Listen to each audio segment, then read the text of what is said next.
This is Derrick Broze. This is Derrick Broze of the Conscious Resistance. I'm here in Standing Rock. That man is wanted in 5 different countries: Chile, Argentina, Brazil. We've been fighting a long time.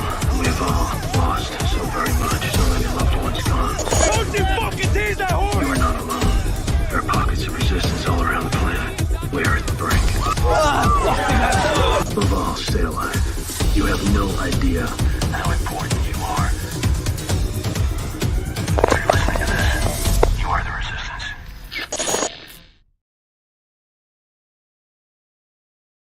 With the Conscious Resistance Network, and today we are going to be doing a short video, not super in depth, but of a very important topic about David Lee Hamblin, who is the disgraced therapist slash admitted child sex abuser. For those of you who are totally not familiar with this topic, I will warn you ahead of time, this is going to be a graphic topic. I'm not going to be getting into detail, but there will be discussions of child abuse and rape and things like that. Before we get into all that, I want to remind you guys to bookmark my website, theconsciousresistance.com. This is the best place to find all of my content where I've been producing my work for the last decade plus. You can find it, again, theconsciousresistance.com right there. Subscribe to our newsletter if you're not getting my weekly email newsletters, and stay informed. Now, when you go to the website and you scroll down just a little bit to our categories here, you can see this one that says Utah ritual abuse on the right side there. You want to click that, and that'll take you to all of the video content I've produced on theconsciousresistance.com relating to the Utah ritual abuse situation. And so there's a couple of things first off going on. I'm going to give you guys a brief summary of what the situation is that we're talking about.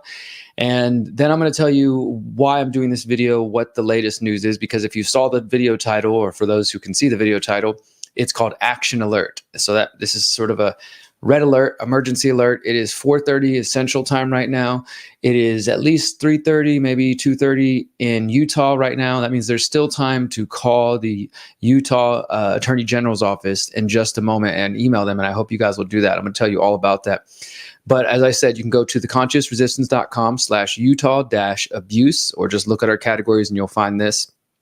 And as it says there, in May 2022, the Utah County Sheriff's Office, they announced an investigation into what they call child ritual abuse, ritualized child sexual abuse, excuse me. And those are not my words. That was the words used by the Utah County Sheriff's Office. Again, ritualized child sexual abuse. They opened an investigation. They announced this, and they said they were looking to hear from victims around the country, but mainly in Utah, based in 3 different Utah counties, who had experience or had been abused. And they didn't name any names at the time. But for those who are watching on the screen right now, the man on the right side of the screen, that is Sheriff Mike Smith, who announced the investigation. The guy on the left is former Utah County Attorney David Levitt, who is no longer in office and now lives in Scotland and is on Instagram remodeling a castle. It's really a weird story. But that man, David Levitt, after Mike Smith, the man on the right, Sheriff Mike Smith of the Utah County Sheriff's Office, announced his investigation into ritualized child sexual abuse in May 2022. David Levitt then held a press conference the next day where he said, "I promise you, I'm not a cannibal. I'm not a pedophile. Me and my wife didn't kill anybody." And everybody in the local media was like, "What are you talking about?" And he said, "I believe that this investigation into ritualized child sexual abuse is politically motivated," because he was running for office at the time. And they said, it's trying to come after me and my wife. Nobody had named him. Nobody had named his wife. Nobody even knew that he was potentially involved in it.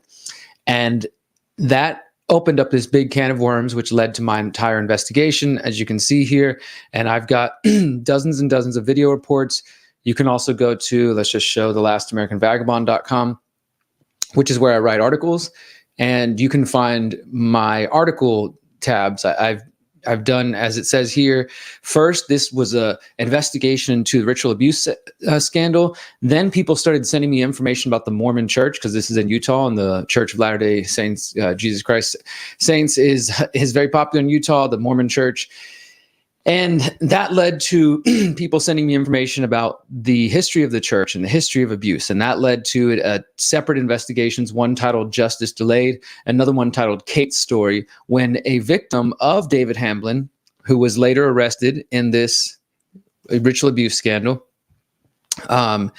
It led to her reaching out to me and telling me her story of child abuse. Look, you can go to thelastamericanvagabond.com. If you see here, T-Lab team, you can go to my name, Derrick Broze, right here.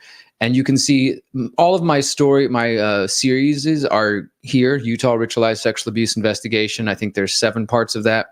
You can also see Justice Delayed, an investigation to Gordon B. Hinckley and Walton Hunter. That's another investigation that's kind of related to this. And then, of course, Kate's story that I mentioned. Kate is a woman that came forward and told her story to me. So this latest article that was just published, as I said, is based on an action alert. And guys, I have some good news. I want to I know I've said a lot here and there's a lot to kind of take in. So I hope you guys are following me. If not, I'm trying to give you all the resources where you can get caught up. It's going to be either by going back and reading my articles, reading my latest article here, or going back and watching previous videos. But in the last couple of days, I was notified that David Hamblin was potentially going to, and may potentially still be getting released or dropped, charges dropped against him tomorrow morning, 7:30 a.m. at American Fork, Utah, at the courthouse. He was arrested. The original investigation was May 2022. Then by September, Hamblin was arrested. His ex-wife, Roselle Stevenson, was also arrested and accused of sodomizing a child. Hamblin faces multiple counts, felony counts of sodomizing a child and multiple children. And the current charges are only focused on a couple of children. But the bigger picture here, my friends, is that David Hamblin was also charged with child abuse back in 2012. Unfortunately, those charges were dropped in 2014 because the court system was moving slow, not because of a lack of evidence, but they said they had to let him go because there was trouble getting documents in the proceedings.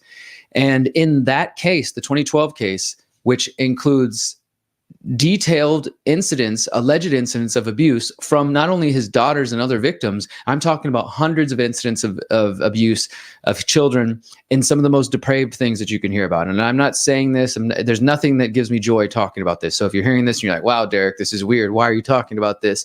It's because it's fucked up and it's happening and people need to know that this stuff happens. So the 2012 case included multiple allegations, and I mean hundreds, like literally hundreds of incidents of alleged abuse that took place by David Hamblin, but not just David Hamblin. They also did allege that David Levitt, the man I told you a moment ago who gave a press conference and said, hey, me and my wife aren't cannibals, this gentleman on the left, he was also accused in the original 2012 case against David Hamblin. And that's why many of us believe he chose to speak up and sort of say, hey, this is politically motivated, even though nobody said his name. The point is, this man, David Hamblin, was not accused in isolation. The incidents that are described by his daughters and the other victims that describe in horrible detail, they say that there is a ring of individuals, which some people have started to call the Church of Satan. Whatever you want to call it, you call it whatever you like. All I know is that there are individuals, some who are marketing executives, some who are still upstanding members of the Mormon Church and different communities in Utah and San Pete County and Joab County and Utah County that are still walking free right now. And they have only been accused in documents, so innocent until proven guilty, right?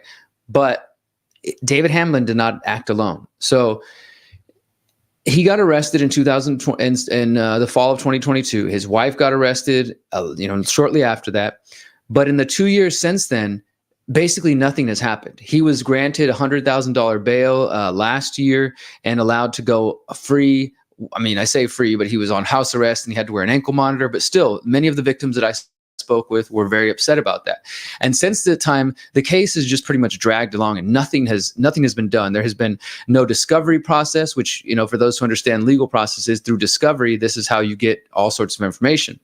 The problem being that because the Mormon community and the Utah community are so connected, and there's the potential for people who are accused in these documents of being involved in David Lee Hamblin's crimes, it's hard to know what exactly is going on. All I know is that I was told last week at the latest hearing that if by tomorrow, Thursday as I'm recording this, Thursday, May 30th at 7:30 a.m. in American Fork, Utah, if the prosecutor's office does not assign a prosecutor to this case, because it's been without a prosecutor for 7 months now, I think, then it's going to be dismissed. So yesterday, in the last couple of days, as I've been finding about this, I talked to Kate, who again is a victim of David Lee Hamblin, and she knows other victims, and she did a story with me. I talked to her. I talked to other advocates, Goel over at Investigations into Ritual Abuse, Jenny Hatch, and others who've been following this. And, I found some numbers that people were sharing and found some emails. And my partner Miriam made this amazing graphic, the one you can see on screen. There's another one as well. And we just started putting that out this morning. I started putting it on my social media, telling people, guys, if we need to call the Attorney General's office and tell them to assign somebody to this case, because as I said, there's some tomfoolery going on behind the scenes. The person who was assigned to prosecute this case was all of a sudden promoted and given a judgeship. So, whoops, takes him off the case. That means there's nobody there to litigate this case, and that drags on for months. So essentially, it came to the point where the judge has recently said, if they don't assign a prosecutor to this case, it's going to get thrown out of court. The charges will be dropped. But as I said, as of this morning, we put out this graphic here. I emailed them. I called them. I know at least 10 other people who did, maybe more who did, because I posted this on Twitter and Facebook and Telegram. And I was writing this article and wanting to do this video.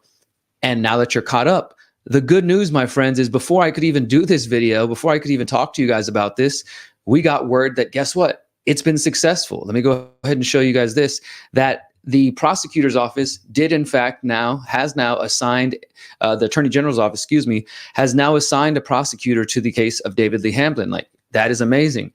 And I can't claim responsibility. I did my part. Miriam made the graphic. I shared it through my social media. I see other people pushing and fighting, but the point is now, not only has, I'm about to pull it up right now, Jenny Hatch received this email, but I actually called the prosecutor's office and asked them myself to confirm, has somebody been assigned to this case? And they said, yes, in fact, now somebody has been assigned to this case, and they will be showing up in the morning. So you can see right here on screen, State of Utah, Office of the Attorney General, Sean D. Reyes, Attorney General. Thank you for contacting the Utah Attorney General's office. We are in receipt of your email and have recorded your concerns about the Hamblin case. A prosecutor has been assigned to this case and will be attending the hearing on 5/30/24 regarding this matter. That is awesome. Like, holy crap. And as Jenny said, bravo, Derrick, take a bow. There's another gentleman saying, well done, D. I appreciate that, but it definitely wasn't me. Jenny, thank you for, posting about, Jenny's organizing a protest. I don't know if I've already said that. So if you do know people who are in Utah, tomorrow morning, 7:30 a.m. at the American Courthouse, people are going to go there to protest, because even though now they're saying they're going to assign a prosecutor to the case of David Lee Hamblin after they've let it sit for 7 months and they stalled it for 2 years, we shouldn't just expect that everything's perfect and great now. Like I said, there's a lot of behind the scenes connections, and Goel over at Investigations for Ritual Abuse, we'll pull him up actually right now, has done a great job documenting a lot of these connections.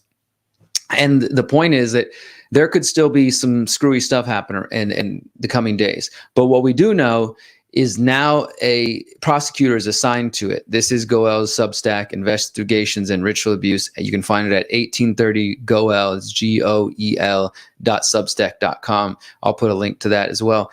But he's been following and really looking deep into because he is a member of the church,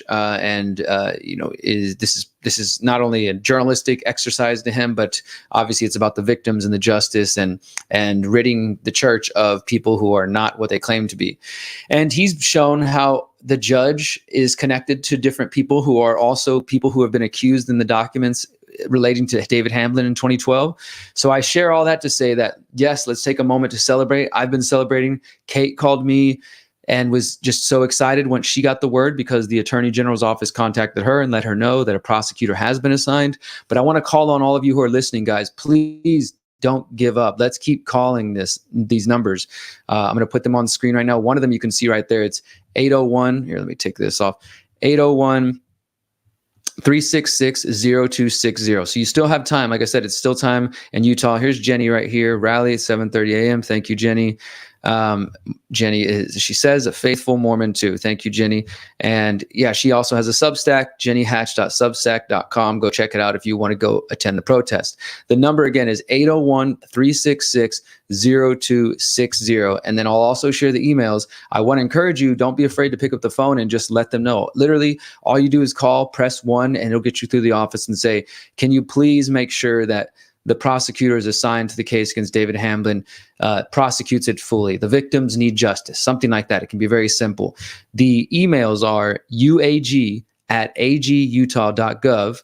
That's uag@agutah.gov. And Andrew Peterson, Andrew, Andrew Peterson, Peter, S-O-N, Andrew Peterson @agutah.gov. If anybody wants to type that, uag@agutah.gov, Andrew Peterson @agutah.gov. There may be more, but those are the ones I did and got a response. I know other people are emailing other places. The point is their office has heard us. They've gotten the emails, they've gotten the phone calls, and it's working. So let's keep the pressure on there. Please, let's not assume that this is over and that, we can just move on with our lives. And again, to those of you who are totally new to this information, I encourage you to go back and check my other work, because the reality is, my friends, you might not be aware of this. There is some sick things going on in our world involving child abuse, pedophile abuse. You may have pedophiles in power. You may have heard of Jeffrey Epstein, but you might not realize that it's much bigger than that. And it's not just the Mormon church. There's the Catholic Church is infiltrated with these people, the Jehovah's Witnesses, the Second Baptist. There's so many different churches that have been involved in this. The politicians, the academia, the celebrities, etc. This is a deeper problem, and I do think there's a spiritual element here as well. This is pure evil if such a thing exists. So you can find out more about this at theconsciousresistance.com/Utah-abuse. You can also just look at the description of the video where you're watching on most platforms, and it'll show you. Just go to my website, and then the latest article, new prosecutor case of admitted child abuser David Hamblin, riotous charges may be dropped on Thursday. And it was interesting, as I wrote this article with the oh my God, this is about to happen. And before we published, we got the update. So I added the update. However, on Wednesday afternoon, after dozens of emails and phone calls, the Utah Attorney General's office finally assigned a prosecutor to Hamblin's case for his next hearing on Thursday morning. Again, this is great. It feels good, but let's keep going. Let's not let this man get out on the streets any further than he is, see any more of light of day than he already has. And let's not let him get out of his house, and let's not let the charges be dropped. Because as I mentioned earlier, he'd already had charges against him dropped 10 years ago, and those cases still have not been fully investigated. We don't need that to happen again. So please, guys, if you got any time in your day right now, it's still time in Utah to call the Attorney General's office, 801-366-0260. Please make a call, not just for Kate, but for all the victims of ritual abuse and child abuse. And Jenny, I heard you say this on your podcast the other day that, you've suffered your own situations in your own abuse, and you might not be able to get justice for, your abusers, but we can still help others who have been abused. So please support those who are trying to come forward and expose this. And it may be that David Hamblin does go down and he's a fall guy, and we don't get to the fuller, bigger picture, and this investigation doesn't turn out to other people. Right now, it's just Hamblin and his ex-wife. But we cannot allow it to go away. We need to keep the pressure on, because the mainstream's ignoring this. I'm one of the few people in alternative media, Jenny, Goel, but there's not enough bigger channels talking about this stuff. So please, guys, spread the word. One more time, the number is 801-366-0260. You have till 7:30 a.m. tomorrow to call them. You've got a couple hours while they're probably still in office. And if you can make it to American Fork, Utah, and join Jenny and other folks, as Jenny says here, there are a bunch of guys planning to attend the rally tomorrow. So great. There's going to be people there. We want more support for her and for others to go out there, express their voices, and make sure that this monster does not get allowed to, walk the streets and have charges against him dropped and things of that sort. So thank you to everybody who is following my work and has been following my work on this Utah case for so long. Thank you to all the victims who stand up so bravely and express themselves. You can find my latest article at thelastamericanvagabond.com. I invite you to share that as well as share this video. And I encourage you to dive deeper into all of my reporting I've been doing on this since May 2022, including recent interviews with Goel, as well as Cindy Metcalf at Relentless Hope. She helps members of the LES who are dealing with the reality of ritual abuse. So thank you guys so much for listening. Truly, truly do appreciate that. And that's where we're going to leave it for today. Until next time, my friends, remember, you are powerful, you are beautiful, and you are free. Peace. Since 2012, the Conscious Resistance Network has been an independent media organization focused on empowering individuals through education, philosophy, health, and community organizing. We work to create a world where corporate and state power do not rule over the lives of free human beings. Our motto is leading by example and helping others in their pursuit of freedom. Visit theconsciousresistance.com to find our articles, documentaries, interviews, podcasts, books, and more. Remember, you are powerful, you are beautiful, and you are free.